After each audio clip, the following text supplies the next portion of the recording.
Salam hangat rekan-rekan semua. Bagi Anda yang Twitteran, silakan follow @bigmansirait. Mencermati keseharian kita sebagai anak bangsa. Silakan broadcast ke rekan-rekan kita. Tuhan memberkati.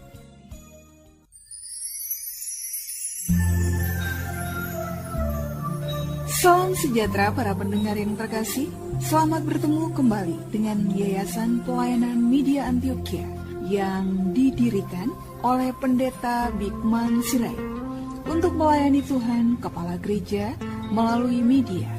Untuk memperluas wawasan umat Tuhan, PAMA juga menerbitkan tabloid Kristen Reformata, Reformata Online, Reformata Audio Streaming.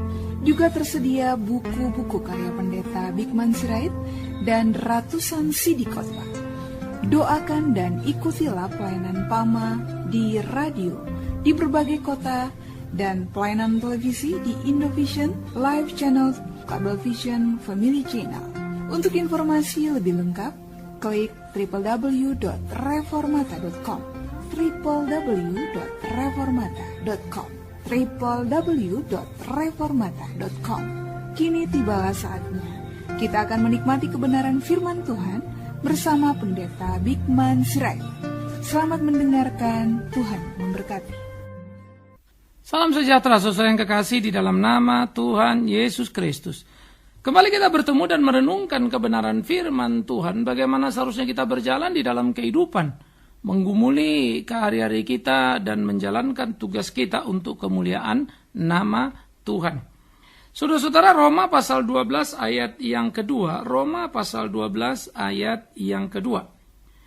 Janganlah kamu menjadi serupa dengan dunia ini, tetapi berubahlah oleh pembaruan budimu, sehingga kamu dapat membedakan manakah kehendak Allah, apa yang baik, yang berkenan kepada Allah, dan yang sempurna. Nah, saudara-saudara yang dikasihi oleh Tuhan Yesus Kristus, firman yang memperbarui itu firman yang seperti apa? Nah, maka mari kita melihat apa yang dikatakan oleh Alkitab di dalam tuntutan gugatan terhadap setiap orang yang sudah mengenal firman Tuhan. Maka orang-orang yang sudah mengenal firman Tuhan adalah orang-orang yang terus-menerus diperbarui di dalam kehidupannya. Sehingga Alkitab mengatakan, janganlah serupa dengan dunia ini, tetapi berubahlah oleh pembaruan budimu.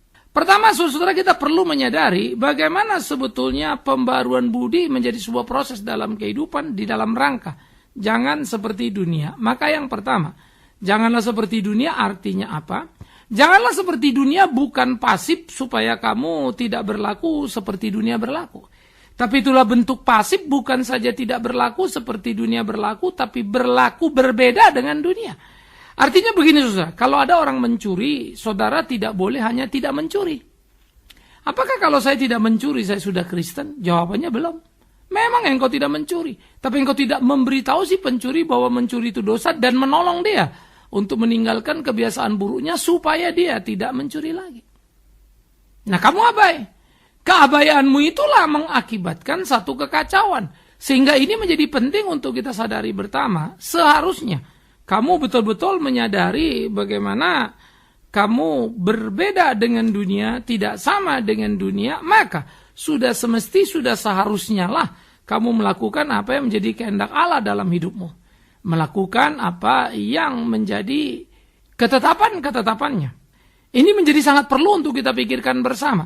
Nah, oleh karena itulah penting untuk memperhatikan jangan serupa dengan dunia, tidak saja berbeda, tetapi melakukan apa yang menjadi kehendak Allah. Itu penting. Nah, aspek-aspek seperti inilah seharusnya menjadi pembelajaran dalam hidup tiap orang percaya. Bagaimana kemudian pergumulan pertandingan kehidupan kita di atas panggung menjadi pergumulan pertandingan yang sengit, pergumulan pertandingan yang serius. Bagaimana kita melakoni hari-hari kita, bagaimana kita menjalani hari-hari kita, sehingga dengan demikian ada satu pergumulan serius yang kita jalani. Sehingga hidup kita menjadi hidup yang berkenan kepada Tuhan, hidup kita melakukan apa yang menjadi kehendak Tuhan. Nah, ini penting. Nah, jadi saudara-saudara yang dikasihi Tuhan Yesus Kristus, begitulah seharusnya setiap orang percaya menjalankan hidupnya, dan bagaimana kemudian dia berjalan di jalan yang Tuhan kehendaki dalam hari-harinya, dan bagaimana dia memainkan perannya itu, sehingga sungguh-sungguh ia bertanding dan tidak menjadi serupa dengan dunia.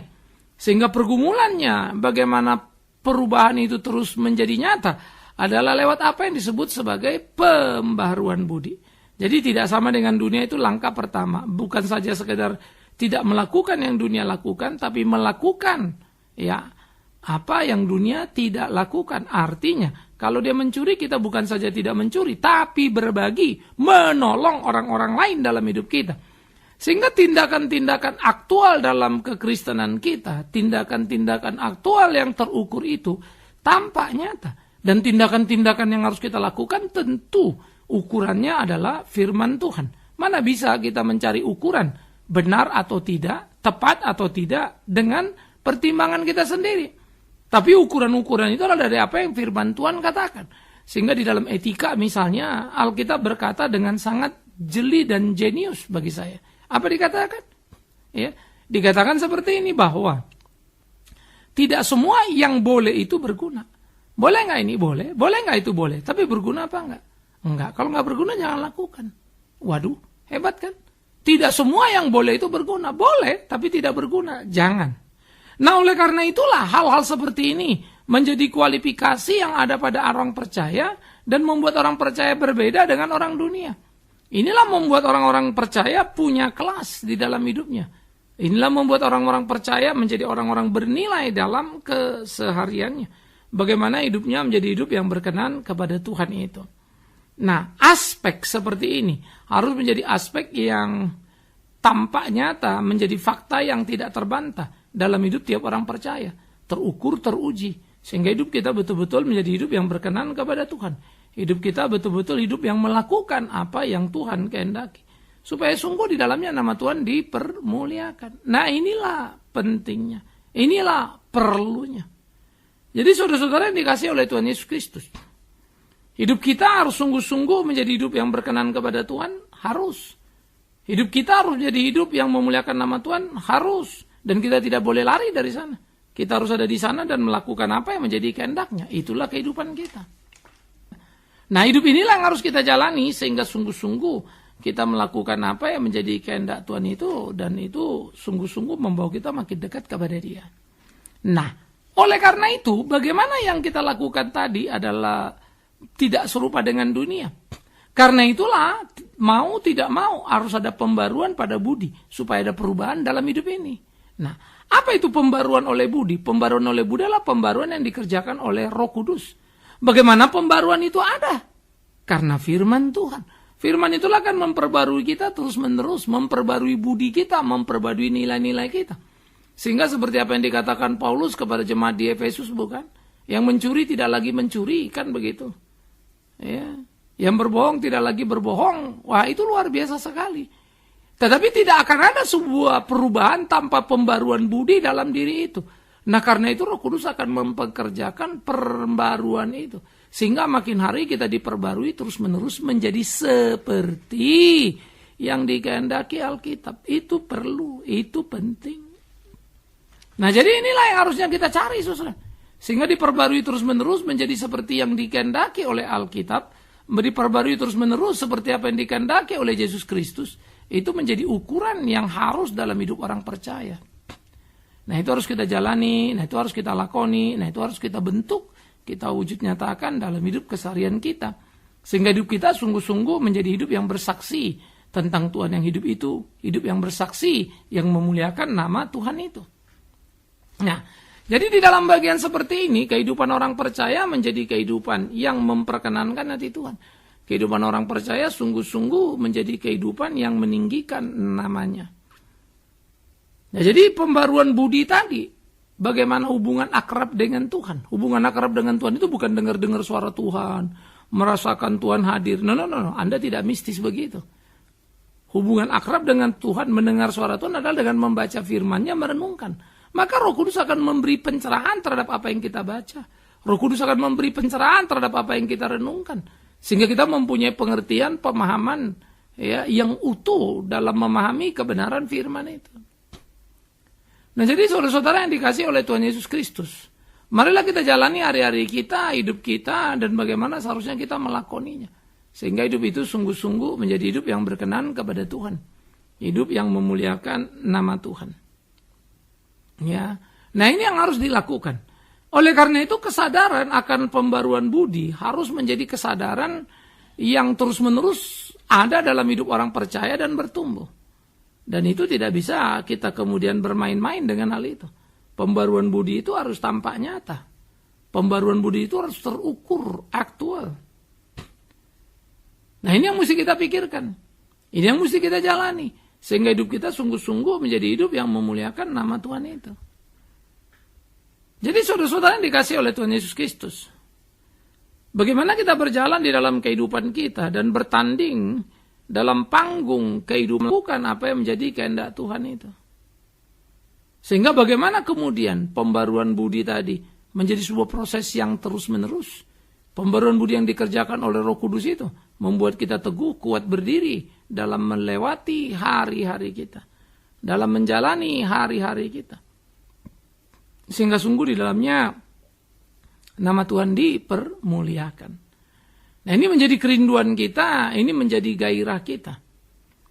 Ini menjadi semangat kita untuk terus kita berjalan dalam hidup yang sesuai dengan kehendak Tuhan. Nah, jadi saudara yang dikasihi oleh Tuhan Yesus Kristus, marilah kita memikirkan, marilah kita merenungkan apa yang menjadi kehendak Tuhan dalam kehidupan kita dan bagaimana kita menjalaninya. Bagaimana kita memenangkan pertempuran kita. Bagaimana kita memainkan peran yang harusnya memang kita mainkan dalam kehidupan kita. Maka pembaruan budi tadi terus akan tampak nyata. Nah, itu yang disebut sebetulnya oleh gereja reformasi. Nah, itulah pembaruan. Sementara outputnya adalah transformasi. Ya, saya pernah membicarakan ini secara spesifik. Reformasi itu adalah gereja punya semangat. Gerakan reformasi di Republik ini itu mencontoh apa yang terjadi di Eropa di waktu lampau, di mana gereja ya melakukan gerakan yang disebut reformasi, yaitu memperbarui diri. Memperbarui diri gimana? Supaya seperti Alkitab, ukurannya ada jelas. Kalau transformasi berubah kemana? Ya berubah untuk lebih baik. Lebih baik ukurannya siapa? Nah, itu hati-hati. Karena transformasi bisa jadi tanpa reformasi. Misalnya undang-undang dasar di Republik ini sudah diamandemen. Transformasi itu perubahan. Kalau dulu presiden tidak dibatasi, sekarang dibatasi. Jangan lupa Alkitab tidak bisa diamandemen. Alkitab tidak bisa dirubah, bukan? Nah, karena itulah bisnis gereja itulah reformasi. Sehingga diperbarui terus-menerus menjadi seperti apa perintah Tuhan. Sementara transformasi adalah berubah terus-menerus untuk mencari format yang paling pas. Tapi orang yang direformasi oleh Alkitab akan ada perubahan. Perubahan apa? Perilakunya. Jadi yang disebut transformasi, perubahan itu bukan perubahan tata ibadah, perubahan cara nyanyi. Bukan. Perubahan kualitas hidup yang makin menyerupai kehendak Kristus. Itu loh saudara. Karena itu memang kita sudah salah kaprah, salah arah. Karena basis pemikiran filosofis yang mestinya dipahami dan dimengerti itu diabaikan. Sehingga kemudian orang asal comot dan jadilah hal-hal yang kemudian membingungkan. Tidak tepat arah. Dan ini berbahaya. Oleh karena itu, apa yang diajarkan oleh Alkitab sebagai pembaruan budi yang dikerjakan oleh Roh Kudus terus-menerus dalam kehidupan. Pembaruan budi yang dikerjakan oleh Roh Kudus dalam keseharian, bagaimana seharusnya kita menjalani kehidupan. Itu harus menjadi bekal dalam hidup kita sebagai orang percaya. Itu harus jadi bekal yang mengatur langkah-langkah di kehidupan kita. Nah, maka pembaruan budi tadi membuat kita makin mengerti kehendak Allah. Lalu kita hidup dalam kehendaknya, maka sudah pasti kita akan menjadi berbeda dengan dunia. Tidak sama dengan dunia. Luar biasa ya. Disinilah sebetulnya kesungguhan dalam hidup tiap orang percaya. Sehingga dikatakan kamu dapat membedakan mana kehendak Allah yang baik, yang berkenan pada Allah yang sempurna. Tapi bagian ini saya akan bahas nanti satu sesi tersendiri begitu. Sehingga kita bicara dulu pembaruan budi dan perubahan yang terukur tadi. Nah, oleh karena itu pembaruan budi yang terus-menerus oleh Roh Kudus. Karena perenungan kita akan Alkitab. Karena pembacaan kita akan Alkitab. Karena pengertian kita akan Alkitab. Sehingga hidup kita menyerupai Kristus. Ukurannya adalah Kristus. Ukurannya adalah Alkitab, firman hidup. Dan tidak ada ukuran yang lainnya. Kita tidak bisa membuat ukuran-ukuran lain. Dan kita tidak bisa sembarangan di dalam hal seperti itu. Tapi bagaimana kita sungguh-sungguh berpegang pada Tuhan itu, melakukan kehendak Tuhan itu, biarlah itu menjadi pemikiran bersama kita.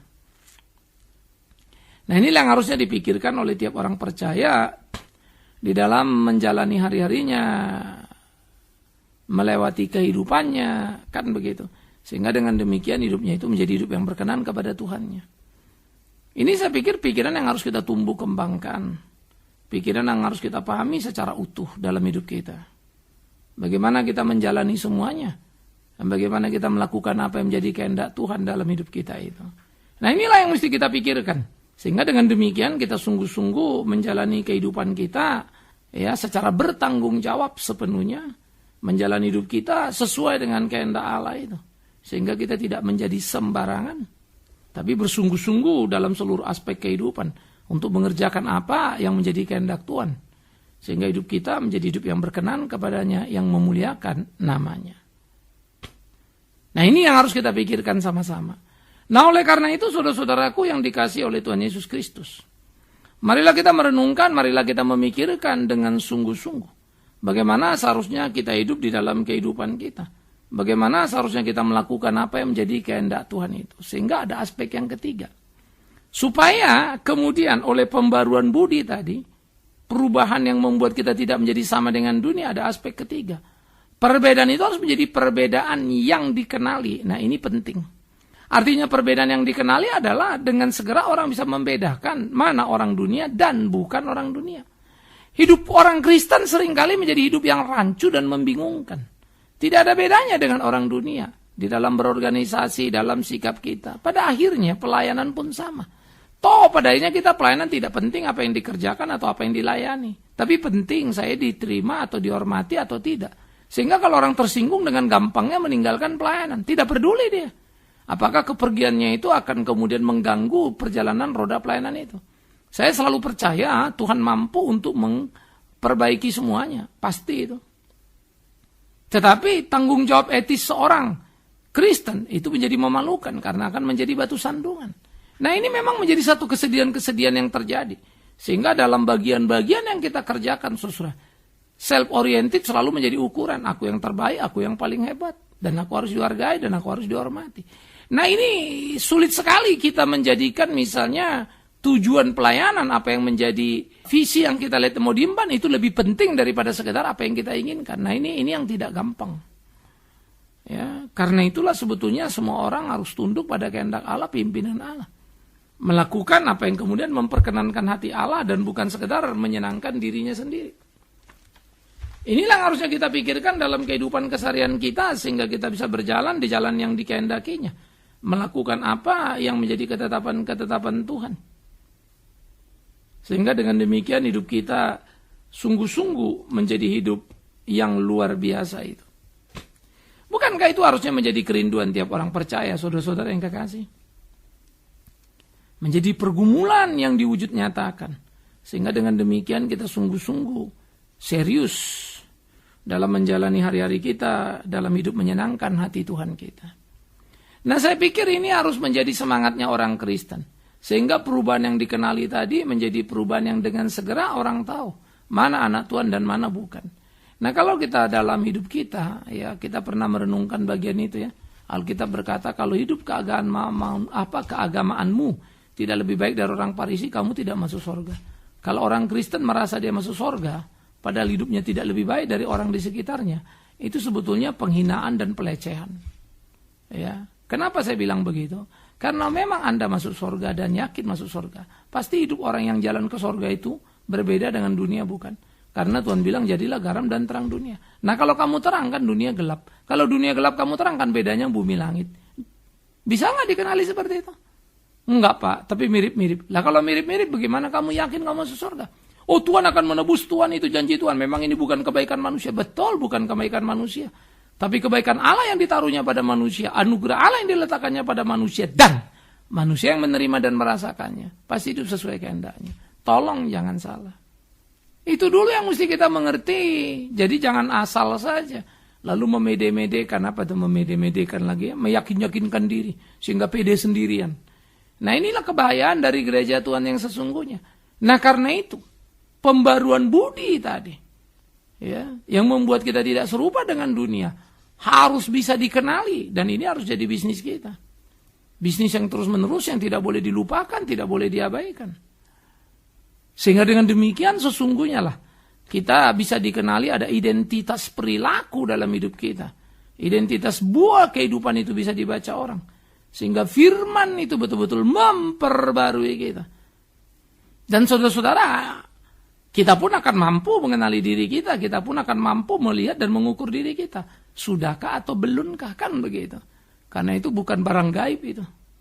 Nah, jadi inilah saya pikir kehidupan orang Kristen yang harus menjadi bukti tidak terbantah. Inilah orang Kristen yang semestinya. Hidup yang mesti diwujud nyatakan dalam hidup keseharian kita sebagai orang-orang percaya. Di sini Tuhan menolong kita, di sini Tuhan akan membimbing kita, di sini Tuhan akan memampukan kita untuk menjalani hari-hari kita sehingga kita boleh hidup sesuai dengan kehendak Tuhan kita. Kita bisa melakukan apa yang menjadi kehendaknya. Sehingga di dalam seluruh aspek pergumulan kehidupan kita, ya, kita bisa menjalani apa yang menjadi kehendak Tuhan. Dan di dalam seluruh aspek kehidupan kita, menjalani apa yang menjadi kehendak Tuhan, disitulah hidup kita memuliakan nama Tuhan. Jadi sadarilah itu, pahamilah itu, mengertilah itu. Supaya sungguh-sungguh kita boleh hidup seperti apa yang Tuhan mau dan hidup kita berkenan kepada Tuhan. Saudara-saudaraku yang dikasihi Tuhan Yesus Kristus. Ini harus menjadi pemikiran dan perenungan kita di dalam kita menjalani hari-hari kita. Bagaimana seharusnya kita memainkan peran kita itu. Bagaimana kita mengerti apa yang menjadi kehendak Tuhan itu. Sehingga hidup kita sungguh-sungguh seperti tadi itu bisa dikenali. Berbeda dengan dunia, tidak sama dengan dunia. Ya. Bahkan berlaku luar biasa. Melakukan yang dunia tidak lakukan. Dunia mengambil, kita berbagi. Wow, puji Tuhan. Ya, dunia ribut, kita damai. Wow, puji Tuhan. Tapi kok kita mirip Pak? Nah loh, berarti belum ada pembaruan budi. Kan gitu kan? Berarti masih sama dengan dunia ini. Gampang lah ngukurnya ya. Oh kalau gitu memang jemaat payah-payah. Oh, pendeta yang sudah banyak berubah. Oh enggak juga.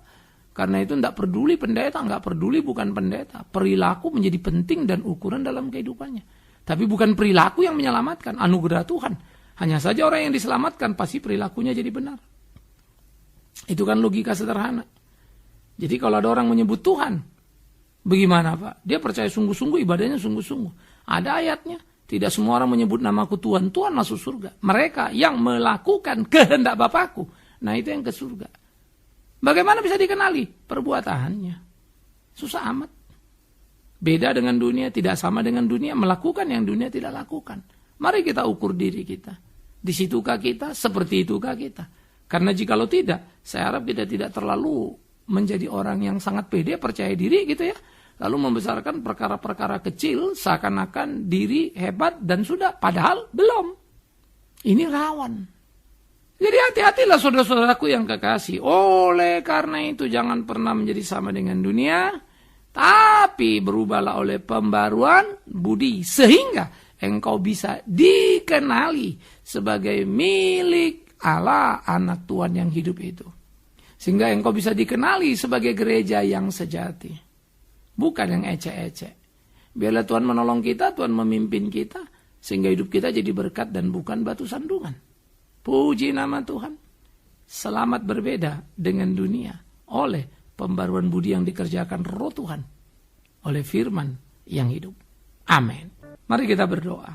Kami bersyukur, kami berterima kasih untuk cinta kasih-Mu ya Tuhan. Tolong kami, pimpin kami, di hidup kami terus berubah oleh pembaruan budi. Sehingga pembaruan budi boleh membawa kami makin seperti yang Allah kehendaki. Demi Yesus Kristus, pusat hidup kami, pusat reformasi itu, pusat pembaruan itu. Kami berdoa, kami memohon. Terpujilah Tuhan. Amin.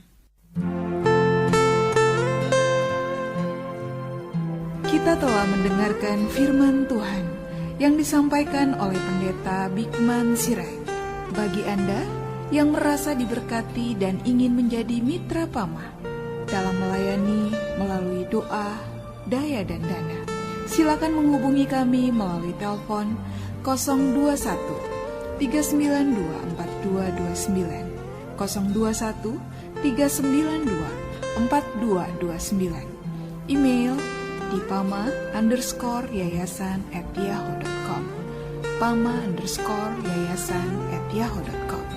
Sampai bertemu kembali di waktu dan gelombang yang sama. Tuhan memberkati.